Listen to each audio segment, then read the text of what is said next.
আশুরা তথা মুহররমের 10 তারিখ এত কেন গুরুত্বপূর্ণ? মুহররমের 10 তারিখ মুসলমানদের অনেক গুরুত্বপূর্ণ একটি দিন। এই দিনে সমস্ত দুনিয়ার নদ-নদী, পাহাড় পর্বত, সাগর মহাসাগর সৃষ্টি হয়। এই দিনে বেহেশত থেকে হযরত আদম আলাইহিস সালাম পৃথিবীতে অবতরণ করেন এবং বেহেশতের নিষিদ্ধ ফল খেয়ে সে আল্লাহর হুকুম অমান্য করলে অনেক বছর কান্নাকাটি করার পর মহান আল্লাহ তাআলা 10 মুহররম হযরত আদম আলাইহিস সালামকে ক্ষমা করে দেন। এই দিনেই মহান আল্লাহ তাআলা হযরত ইদ্রিস আলাইহিস সালামকে বেহেশতে নিয়ে গেছেন। এই দিনে হযরত নূহ আলাইহিস সালাম ও তার অল্প সংখ্যক ঈমানদার উম্মতগণ অল্প কয়েকদিনের খোরাক নিয়ে নৌকায় সওয়ার হয়েছিল এবং তুফান হতে আল্লাহর রহমতে মুক্তি লাভ করেন। এই দিনে হযরত মুসা আলাইহিস সালাম তুর পর্বতে আল্লাহর সাথে কথাবার্তা বলেন এবং তাওরাত কিতাব লাভ করেন। এই দিনে হযরত আইয়ুব আলাইহিস সালাম তার দীর্ঘদিন রোগাক্রান্ত দেহ থেকে আল্লাহ তাআলার রহমতে মুক্তি লাভ করেন এবং তার সকল ধনসম্পদ ফিরে পান। মুহররমের 10 তারিখে হযরত ইয়াকুব আলাইহিস সালাম তার প্রিয় পুত্র হযরত ইউসুফ আলাইহিস সালামকে বহু শোক তাপ করার পর ফিরে পান। হযরত ইউনূস আলাইহিস সালাম দীর্ঘ 40 দিন মাছের পেটে থাকার পর এই দিনে আল্লাহর রহমতে মুক্তি লাভ করেন। নিকৃষ্ট জালেম ও নাফরমান ফেরাউনের কবল থেকে রক্ষা পাওয়ার জন্য মহান আল্লাহ পাক এই দিনেই বনী ইসরাইলদের জন্য কুলজুম দরিয়ায় রাস্তা তৈরি করেছিলেন।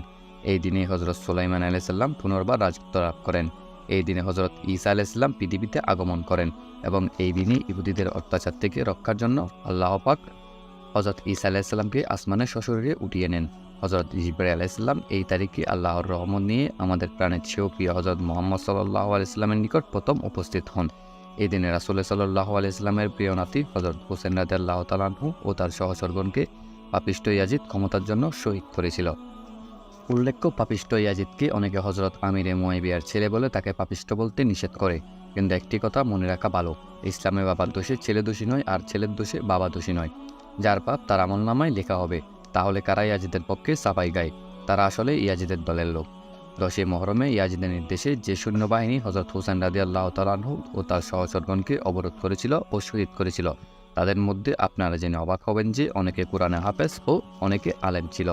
এই ইয়াজিদ ও তার সৈন্যবাহিনী হযরত হুসেন রাদিয়াল্লাহু তাআলা আনহু ও তার সহচরগণকে শহীদ করে ক্লান্ত হয়নি।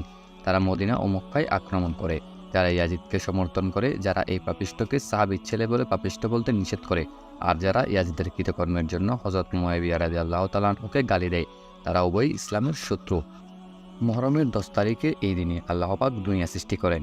এই দিনে সর্বপ্রথম আসমান থেকে প্রথম বৃষ্টি নাজিল করেন।